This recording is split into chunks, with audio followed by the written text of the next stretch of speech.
Bonjour, je m'appelle Chiara. Je suis archéologue et médiateur culturel au musée de Bibracte, qui se trouve dans le Morvan, en Bourgogne. Aujourd'hui, on va parler d'archéologie et de techniques de fouille avec un archéologue, Gilles. Bonjour. Bonjour Chiara.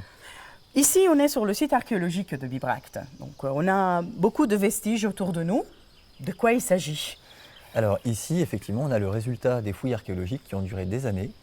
Alors le travail des archéologues, c'est de comprendre ce qui se passait à l'époque de Bibracte, c'est-à-dire il y a plus de 2000 ans. Et c'est un travail qui est très très long parce qu'il faut récolter toutes les informations, il faut tout documenter, tout enregistrer. C'est pour ça qu'on prend notre temps pour le faire et effectivement, ça a plus de 2000 ans, on peut prendre le temps de tout documenter. Voilà. Et après, il y aura des études spécialisées ensuite. Donc chaque objet et chaque vestige a un spécialiste qui permet de comprendre bien la vie quotidienne dans le passé.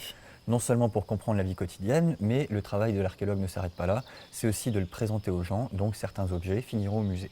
C'est génial. Oui. Et tu as amené une boîte avec toi. Qu'est-ce que c'est? Ici, on a effectivement une petite boîte dans laquelle on a reconstitué une fouille archéologique. Avec des Legos? Avec des Legos pour que vous puissiez le faire à la maison avec des matériaux simples. Voilà, donc on va voir les techniques de fouille ensemble et c'est quelque chose que les enfants peuvent refaire à la maison avec une boîte à chaussures, de Lego, de la vaisselle cassée et on peut apprendre à faire des fouilles comme ça. Tout à fait. Voilà la restitution de fouilles une fois le travail des archéologues terminé. Oui, exactement. On a des vestiges archéologiques qui sont des murs. On voit une entrée, peut-être une maison, des pièces à l'intérieur et aussi un peu de mobilier archéologique qu'on a laissé au fond. Mais quand on arrive sur un chantier archéologique, au début, le tout est enseveli sous des mètres de terre.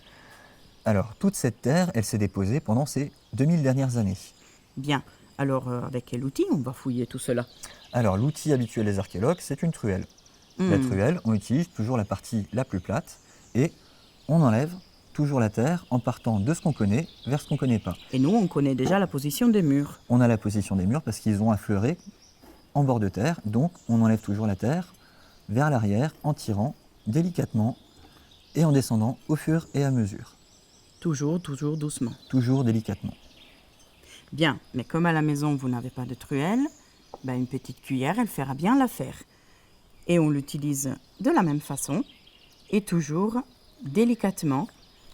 Et on va fouiller tout cet édifice. Oh tiens, regarde, là, il y a un autre mur. Effectivement, quand des choses apparaissent, les archéologues, on a l'habitude de les documenter. Et ça, on fera des fiches, on fera des photos, mais ça sera le sujet d'un prochain numéro.